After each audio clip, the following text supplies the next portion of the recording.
For 38 years, Maggie never questioned why her husband, Tom, drove to the bank every Tuesday at exactly 3 p.m. She thought it was simply one of his harmless routines, like polishing his shoes on Sundays or leaving the porch light on whenever their daughter visited. Before we begin, please take a moment to leave a comment telling us what everyday sound always gives you a fright and subscribe to the Voices of Our Mothers channel. We're building a community focused on finding strength when you least expect it. Now, back to the chilling truth lurking next door. Now let's get back to the story. But when Tom died suddenly, and Maggie walked into that same bank for the first time alone, she discovered a truth so heavy, it nearly pulled her off her feet. Everything she thought she knew about the life they built, every bit of security she believed she had, wasn't just gone.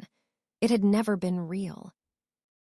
And as Maggie opened a safe deposit box that had been locked for nearly 4 decades, she realized her husband's weekly visits weren't about saving for their future. They were about hiding his past. Maggie used to say that Tuesday afternoons were Tom's quiet time. For nearly 4 decades, she'd watch him slip on his light jacket, grab his keys from the little hook by the kitchen doorway, and head out without much explanation. He never rushed, never lingered, just moved with that same steady pace he used for most things in life. At first, she'd asked where he was going, and he'd always answer with that familiar half-smile, the one that made his eyes wrinkle at the corners. "Just errands," he'd say. "Bank stuff, you know how it is." And Maggie, being young then and still learning what marriage looked like day to day, simply accepted it. As the years went by, that Tuesday ritual became something she didn't even see anymore. It was like hearing a train whistle in the distance every evening. Predictable, harmless, almost comforting. Tom would go, then return home an hour later, smelling faintly of the outside air, sometimes with a grocery bag he'd picked up on the way, sometimes with nothing at all.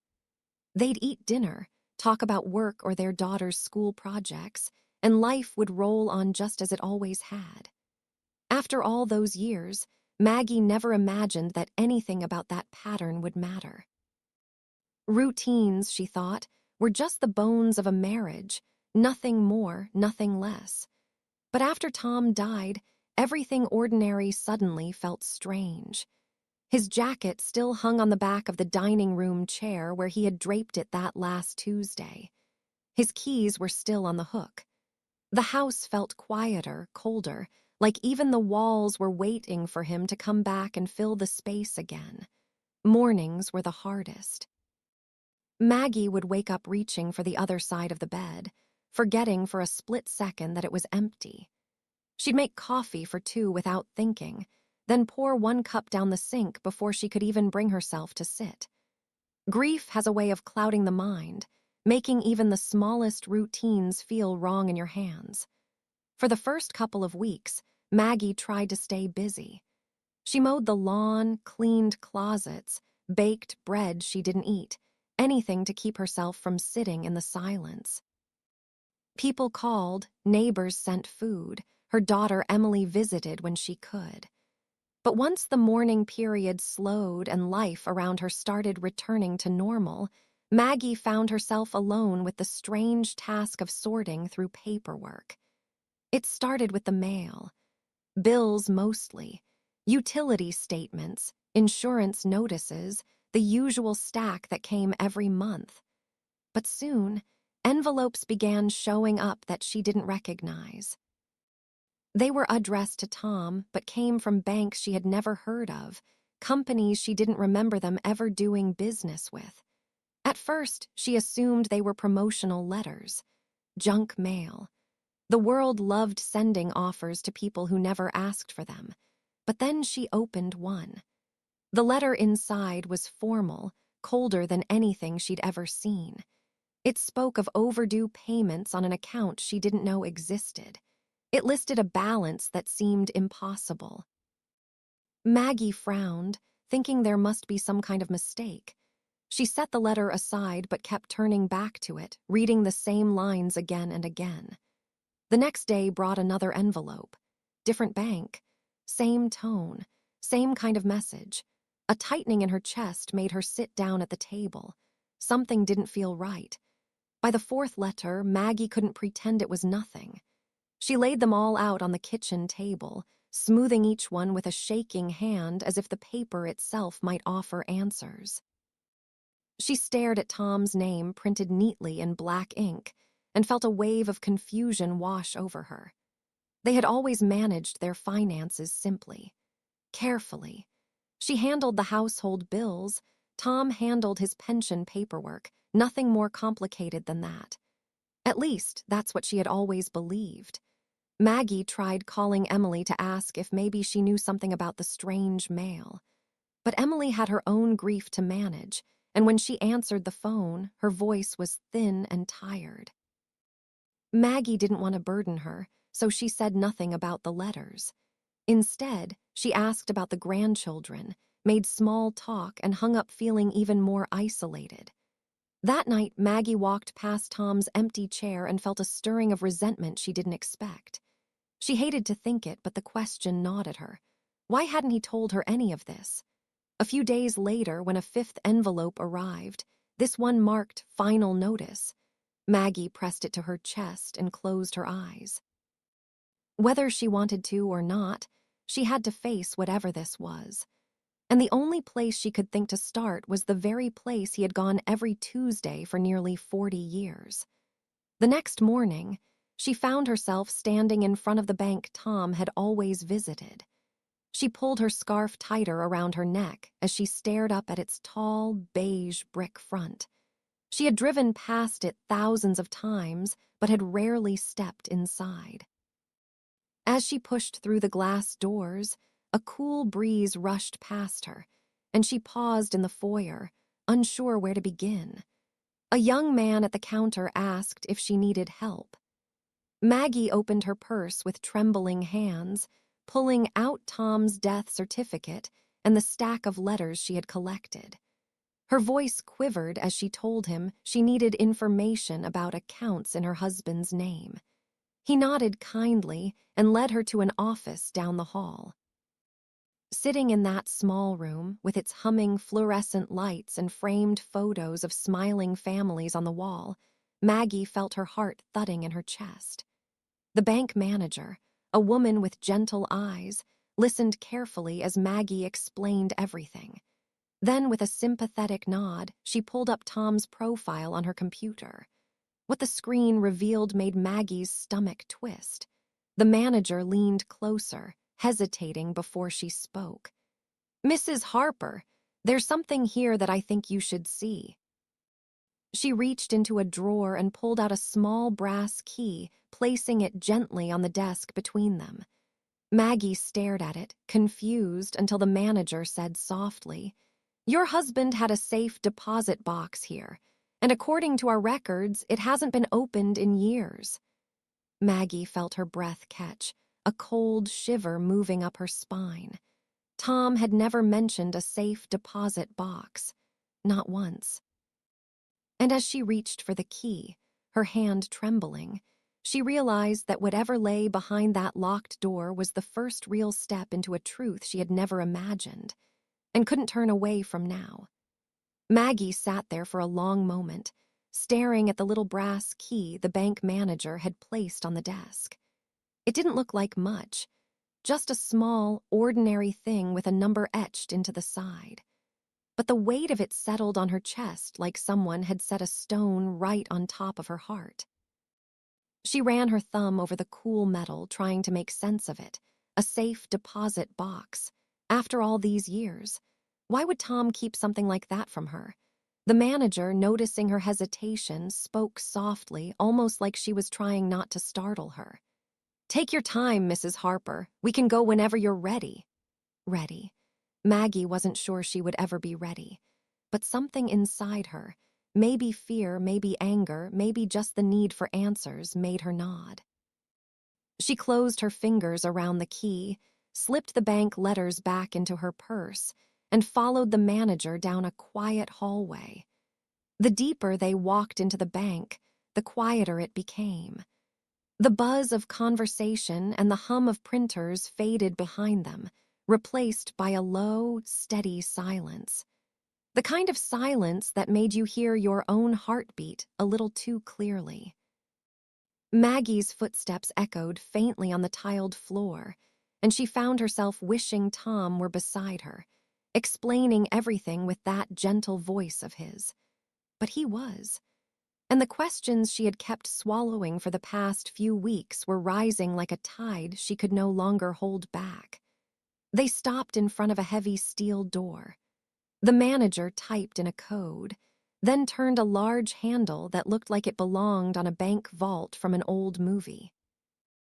When the door opened, Maggie felt a small chill crawl up her arms. Inside, rows of narrow metal drawers stretched from floor to ceiling, each one labeled with a number. "This is it," the manager said quietly, gesturing toward the fifth row from the top. "Box 317. Maggie stepped closer, her hands trembling as she lifted the little key. It slid into the lock with surprising ease, like it had been waiting for her. When she turned it, she almost expected an alarm to sound or something dramatic to happen. Instead, the drawer simply clicked, then glided open on smooth metal tracks. Inside was a plain manila envelope. That was it. No jewelry, no valuables, nothing shiny or sentimental. Just an envelope, thick and slightly worn around the edges. Maggie reached in with both hands, surprised by how heavy it felt. She carried it to a small table, and the manager stepped back to give her privacy. For a minute, Maggie just stared at it. She could hear her own breath in her ears, uneven and tight. Then she gently pried the flap open. The first thing she saw were documents, stacks of them, loan statements, account summaries, signatures. Some pages were yellowed, others crisp and new. Each one carried Tom's handwriting or his name typed neatly in the corner. She flipped through them slowly at first, then faster as the truth began to form in sharp, painful pieces. There were loans Maggie had never heard about, taken out years ago. Credit lines opened and closed. Accounts created under her name, accounts she had never signed for. Maggie felt a numbness spreading through her, like her body couldn't decide whether to shake or freeze. She whispered softly, without meaning to, "Tom, why?" The room felt suddenly smaller, the air too thin. Her hands trembled as she picked up one document after another. Some showed staggering amounts borrowed. Others showed gambling transactions, losses stacked like dominoes. One thick packet detailed something far worse: identity theft forms signed in her handwriting, except she had never held a pen to those pages. Each discovery hit her like a wave, heavier than the one before. She kept shaking her head, trying to make the words on the page rearrange into something that made sense. But they didn't. They just sat there, cold and final, telling a story she never wanted to hear. Toward the bottom of the envelope, tucked beneath a sealed bank folder, she found something that made her breath catch. It was another envelope, smaller, sealed, and addressed in Tom's handwriting. Her name, just her name. She held it for a long moment, tears blurring her vision. The paper felt warm in her hands from the heat of her skin. The writing was unmistakable. It was the same handwriting that had signed birthday cards, grocery lists, and little notes he used to leave on the fridge. With a trembling hand, Maggie brought the corner of the envelope to her lips, almost like she needed a moment to feel connected to him before breaking whatever truth waited inside. She finally tore it open with gentle fingers. The letter was several pages long. Tom had dated it 2 months before he died. His handwriting was slower, slanted in places, as if he had been tired or unsteady when he wrote it. Maggie unfolded it carefully and began to read. His words were a confession, raw, tangled, and dripping with guilt. He wrote about decades of secrets, mistakes that grew into lies, and lies that hardened into a life he no longer knew how to escape. He admitted to gambling when they were young, thinking he could make a quick win during a rough year. But that quick win became a long addiction. Every loss pushed him deeper. Every fear forced him into desperate choices. He wrote about the shame he carried, the nights he sat awake next to her unable to sleep, terrified she would find out. He admitted to using her name on forms she never saw. He admitted to hiding the mail, calling banks behind her back, taking out loans to cover loans. He admitted that Tuesday trips to the bank weren't errands. They were attempts to hold the whole messy web together until he could fix it. But he never fixed it. It grew, year after year, until it became too big for him to control. He wrote that he wanted to tell her the truth, but he knew it would destroy everything, and he couldn't bring himself to face her disappointment. So he kept lying, week after week, year after year. By the end of the letter, Maggie's hands were shaking so badly she had to set the pages down. She stared at the table, numb, broken open in a way she didn't know how to process. Love and anger churned together in her chest, each one fighting for space. She whispered, barely audible, "How could you do this to me, to us?" The bank manager stepped back into the room, her expression soft with worry. "Mrs. Harper, is everything all right?" Maggie wiped her face quickly, trying to gather herself, though her voice was barely steady. "No," she whispered, "but I think this is only the beginning." She gathered the documents, folded Tom's confession carefully, and placed everything back into the envelope. As she walked out of the vault room, her legs felt heavy, each step harder than the one before. But she kept moving, holding the weight of the truth in her hands.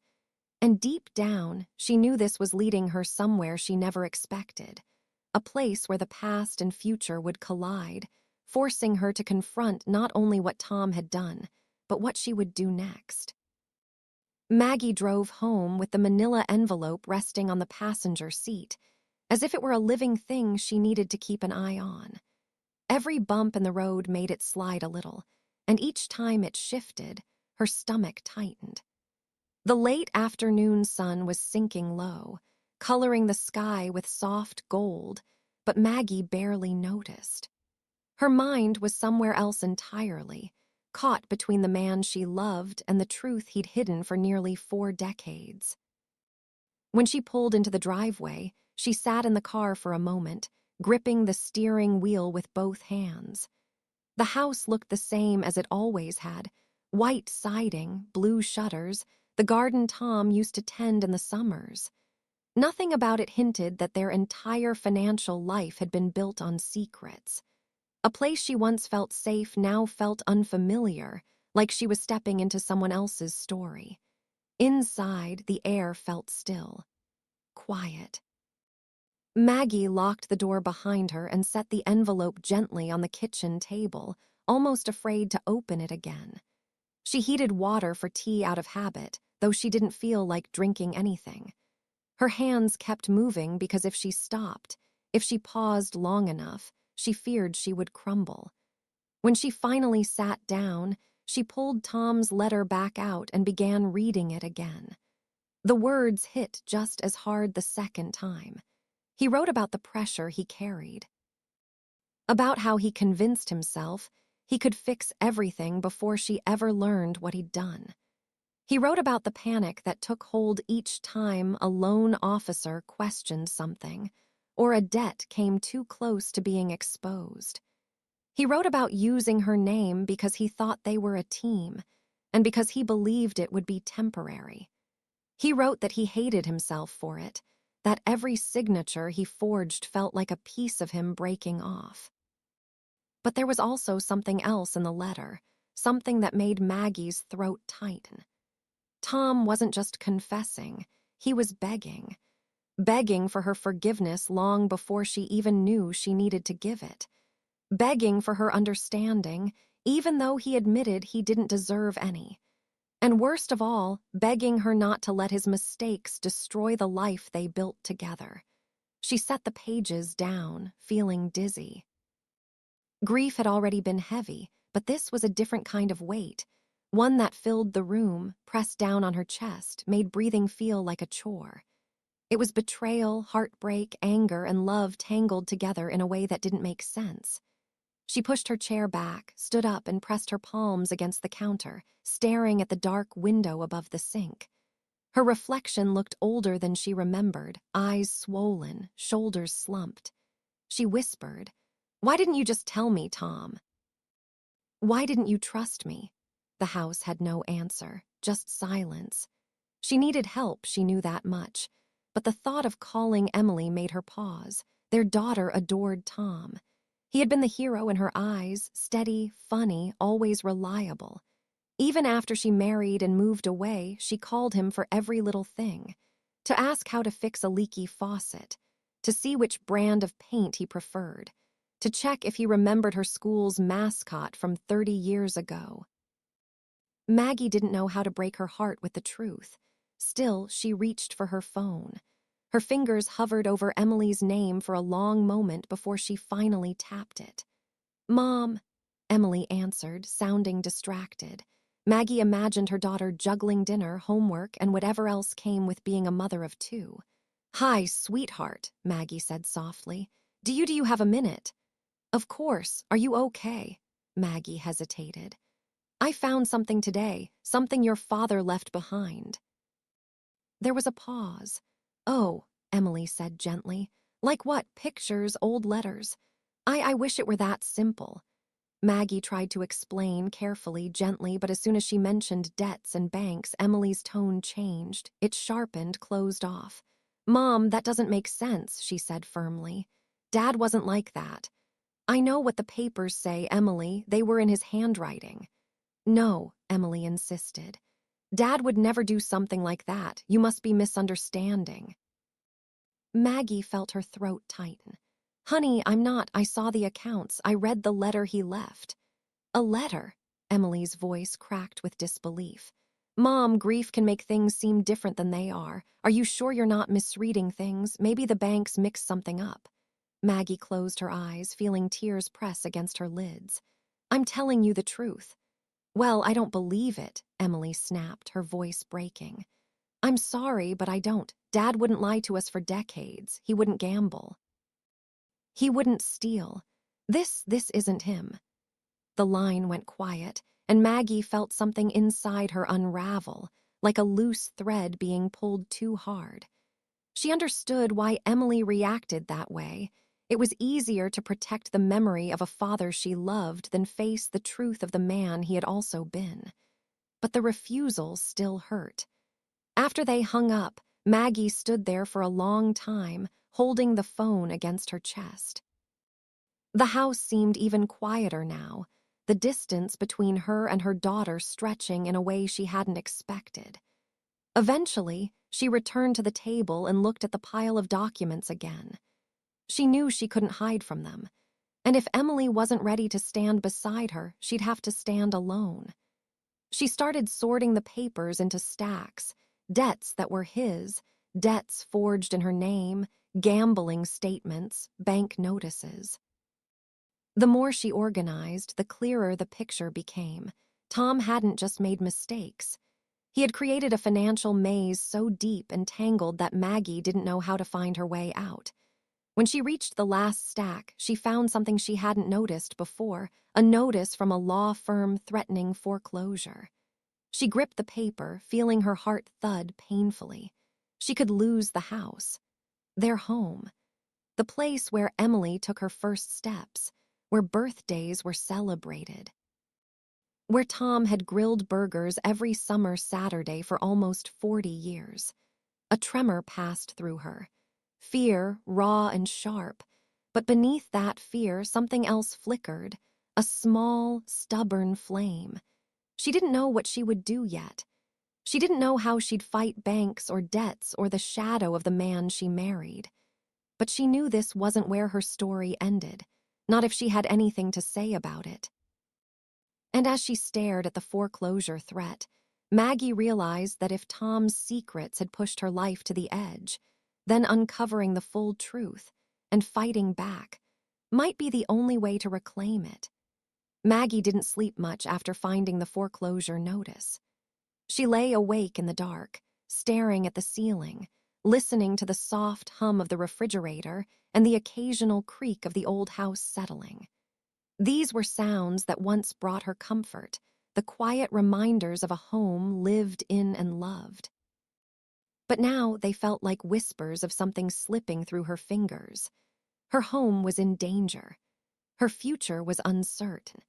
And the man she had trusted all her life had left her standing in the middle of a storm she never saw coming. By morning, she knew she needed help, real help, the kind she couldn't get from a brochure or a customer service line. So she drove to the small law office downtown, a place she'd passed hundreds of times but never had a reason to enter.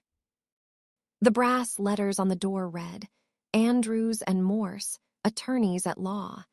She hesitated before going in, wondering if she was being dramatic or foolish or both. But the image of the foreclosure notice pushed her forward. Inside, the air smelled faintly of old paper and lemon cleaner. A receptionist greeted her with a gentle smile, the kind that made Maggie's shoulders loosen just a touch. When she explained why she was there, the woman nodded with quiet understanding, like she'd seen this sort of heartbreak walk through the door many times. "Mr. Andrews will be available in a few minutes," she said. "Please have a seat." Maggie sat in a chair that was softer than it looked, gripping her purse on her lap. She tried to steady her breathing, but every chance she got to calm down, her mind brought the papers back to life. The forged signatures, the bank statements full of withdrawals she never approved, the credit lines she didn't recognize. It all swirled around her like cold air leaking through a window left cracked open. When a tall man with gray at his temples appeared in the doorway, he smiled warmly. "Mrs. Turner, I'm David Andrews. Please come in." His office was filled with books, framed certificates, and a small plant that looked like it had been revived more than once. Maggie sat down, feeling strangely exposed as she pulled out the envelope she'd been carrying everywhere since the day she opened the safe deposit box. "It's a lot," she said softly, placing the documents on his desk. "I'm here to help you sort through it," he replied, his voice calm and steady. "Take your time, start wherever you're comfortable." So she did. She told him everything, from the bank manager recognizing the key, to the stack of documents in the safe deposit box, to Tom's confession letter, to Emily's disbelief. As she talked, Mr. Andrews studied the papers carefully, occasionally jotting notes or raising an eyebrow at something particularly troubling. When she finished, she sat back in the chair and waited for him to tell her she was out of options. She de-prepared herself for that, but he surprised her. "Mrs. Turner," he said, sliding a few papers into a neat stack, "this is not your fault, and from what I see here, it's very possible these debts are not legally yours." Maggie blinked, almost not believing her ears. "But they were in my name." "Forged," he corrected gently. "You didn't sign these. I can tell by the inconsistency in the strokes. Bank should have caught that. And if your husband was the one who opened these accounts without your knowledge, the liability may fall on the institutions that failed to verify." The air around her shifted just a little. She wasn't free, not yet, but for the first time in weeks, she felt a thin thread of hope weaving itself into the fear. "What do I have to do?" she asked. "We'll need to build a case," he said. "I'll file motions to challenge the debts and request detailed records from each lender. It's not going to be quick, and it won't always be easy, but you won't be doing this alone." Those words, "you won't be doing this alone," felt like a warm hand on her shoulder. Over the next few weeks, Maggie spent hours gathering everything she could. Old tax returns, medical bills, credit card statements, anything that could prove what was hers and what wasn't. Mr. Andrews guided her through each step, explaining the legal terms in plain language, never rushing, never making her feel small for not understanding something. There were moments she felt strong, determined, even. And then there were moments she broke down, usually late at night, staring at the ceiling again.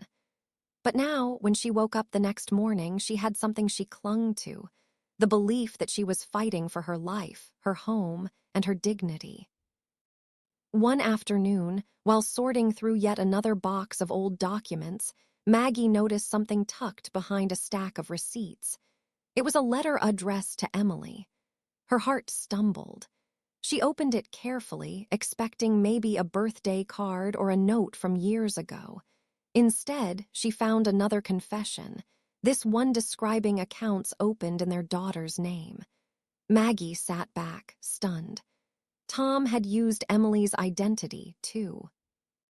That small flame inside her, the one that had pushed her to keep going, grew a little brighter. She drove straight to Mr. Andrews' office. When he saw the document, he shook his head slowly. "This is significant," he said. "Your daughter wasn't just emotionally hurt, she was a victim, legally speaking. This strengthens our position." "It might help her believe me," Maggie whispered. He nodded, understanding the deeper meaning behind those words. In the days that followed, everything moved quickly. Notices were filed, banks were contacted, and court dates were set.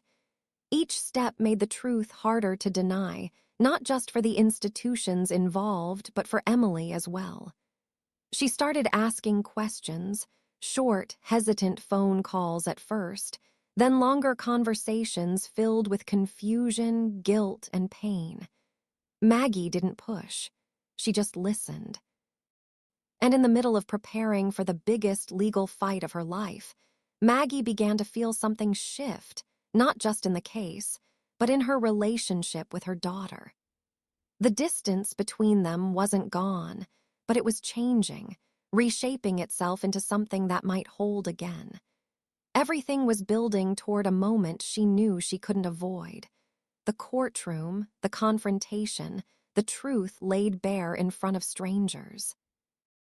As she looked at the growing stack of documents on her kitchen table, Maggie knew the hardest part still lay ahead. The fight was just beginning, but she was no longer the woman who felt helpless and alone.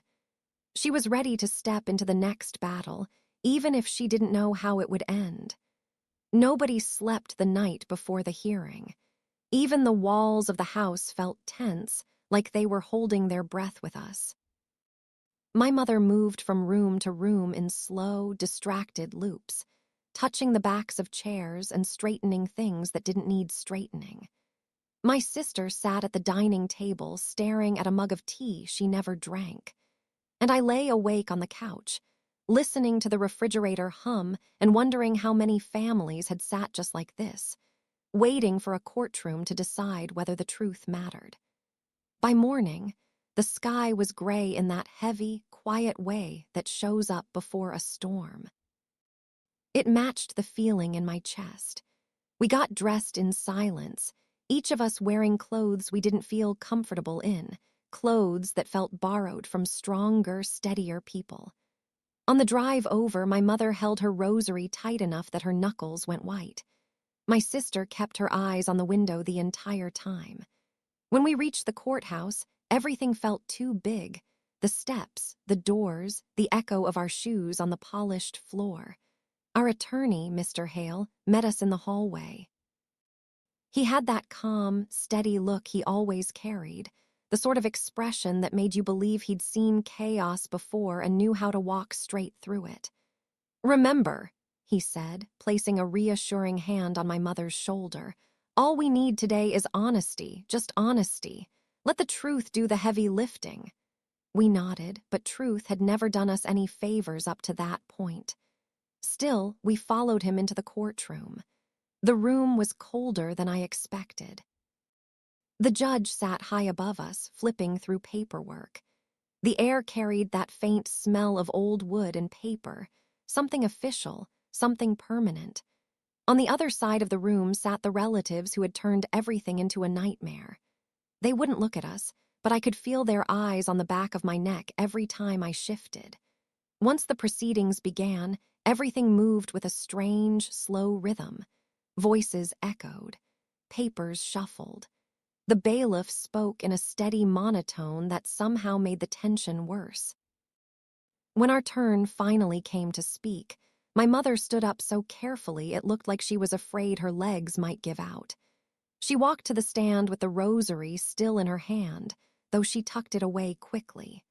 She took the oath, her voice trembling just enough that I felt my throat tighten.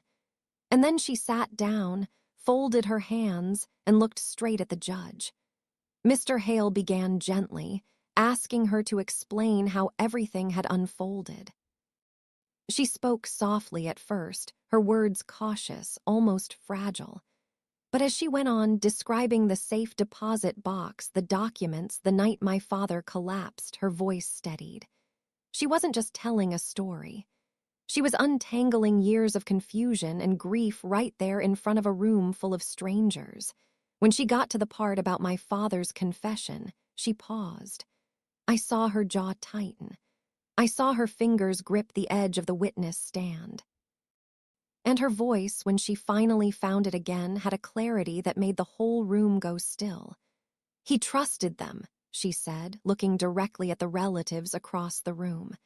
He thought they cared for him, and they took advantage of him when he was weak. That's not just wrong, that's cruel. Her words weren't loud. They didn't need to be. There was a quiet force in them that carried weight. When it was the other side's turn to question her, the atmosphere shifted. Their attorney was sharp, calculated, every question crafted to twist her words or make her doubt her own memory. Several times he interrupted her mid-sentence, trying to corner her, and each time she steadied herself before answering. I watched her hands shake under the table, but her voice never wavered. Then came the turning point. Their attorney, growing impatient, tried to suggest that the documents my father left, signed, dated, and stored in that safe deposit box, were forged. He even hinted that my mother might have been the one who created them. Before Mr. Hale could object, the judge raised a hand. "Counsel," he said, his voice stern, "I hope you understand the seriousness of what you're implying." The attorney stuttered, attempted to recover, and the judge continued. "You are accusing a grieving widow of a felony without presenting a single piece of contradictory evidence. I will not allow reckless insinuations in my courtroom." The silence that followed was thick and unforgiving. Mr. Hale leaned toward us, whispering, "That's very good, very, very good." For the first time since everything began, I felt a breath of relief slip through me. Small but real. After a short recess, the judge called for the physical documents to be reviewed once more. He examined them himself, turning each page slowly, his expression unreadable.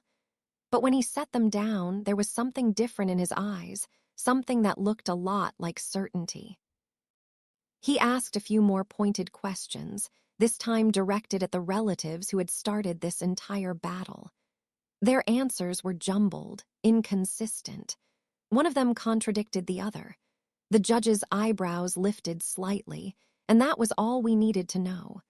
Their story, carefully rehearsed, was falling apart right there under the weight of the truth. I didn't smile. None of us did. But the air felt just a little lighter, like a window had cracked open in a room that had been too tight for too long. As the hearing wrapped up, the judge said he would review everything carefully before making a decision. It wasn't victory, not yet. But something had shifted in our favor, something solid and undeniable. We walked out of the courtroom not triumphant, but steadier, like people who finally saw a small path through a dense forest. And as we stepped outside into the cool afternoon air, I could feel that the real fight, my father's fight, was finally starting to turn. When the judge finally delivered his ruling 2 weeks later, It happened on a morning so quiet it almost felt scripted. The sky was clear, the kind of soft blue you only get after a long stretch of heavy days. We walked into the courthouse with cautious steps, none of us speaking much. My mother clutched her rosary again, but her grip was looser this time, calmer. My sister walked beside her, and I stayed close behind them both, steadying the two people who had steadied me through everything. Inside the courtroom, the same faces stared back at us. The same cold benches, the same heavy air, except something was different now. The tension that had weighed on our shoulders for months didn't feel as suffocating. We weren't walking in as the accused anymore. We were walking in as a family holding the truth, and the truth had finally started speaking for itself. The judge entered, and the room rose. His expression was firm but not unkind, someone who had seen enough to understand how deep some wounds go. When everyone sat again, he picked up a small stack of papers and cleared his throat. It felt like the whole world leaned in. His words were measured, steady. He talked about the documents, the inconsistencies in the relatives' statements, the clear evidence of my father's intent. And then he said what we had prayed to hear. He ruled in our favor. For a moment, no one moved. It was as if time paused, letting the meaning of it settle in, layer by layer. My mother brought her hand to her mouth. My sister let out a tiny sound, something between a sigh and a cry. And I closed my eyes, not to shut out the world, but to finally breathe in a way that didn't hurt. We didn't celebrate, not in the usual sense. We simply held each other in that quiet courtroom hallway, letting relief wash over us slowly, gently, like someone turning the pressure down on a fire hose that had been blasting us for too long. It wasn't victory that we felt. It was release. Over the next few months, life didn't magically fix itself. Grief doesn't work like that. It doesn't vanish because a judge signs a document or because the truth finally finds its way into the open. But slowly, almost imperceptibly, we felt something shift inside us. My mother started spending mornings in the garden again. The first time I saw her kneeling in the dirt, pressing her hands into the soil the way she used to, it hit me in a way I didn't expect. She wasn't just tending to plants. She was choosing to keep living. She was choosing to believe that beauty could grow again, even in places that had seen too much pain. My sister found a part-time job at a local children's center. She said she liked the noise, the laughter, the way kids didn't overthink every moment the way adults did.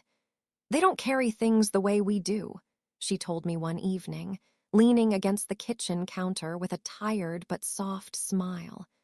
They feel what they feel, and then they move past it.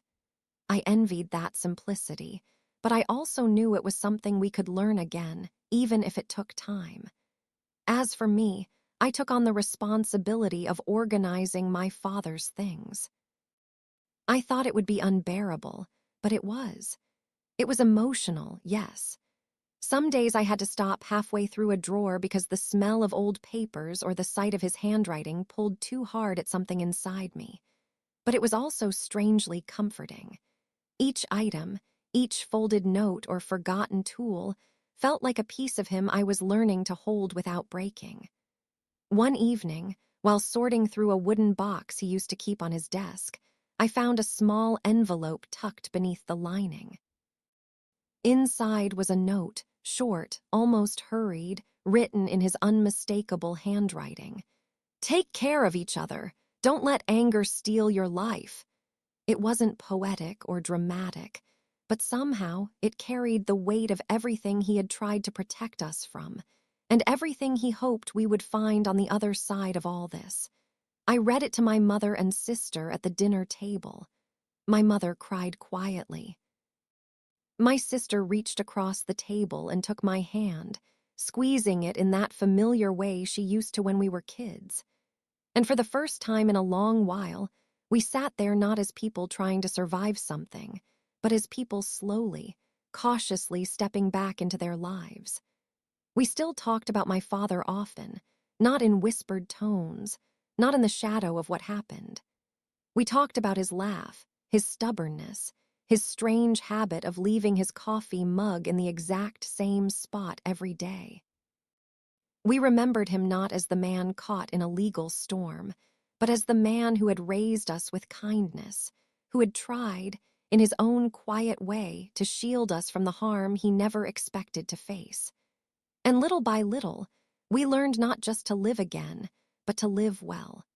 There were still days when the memory of that courtroom pressed against my thoughts, still moments when anger tried to claw its way back in.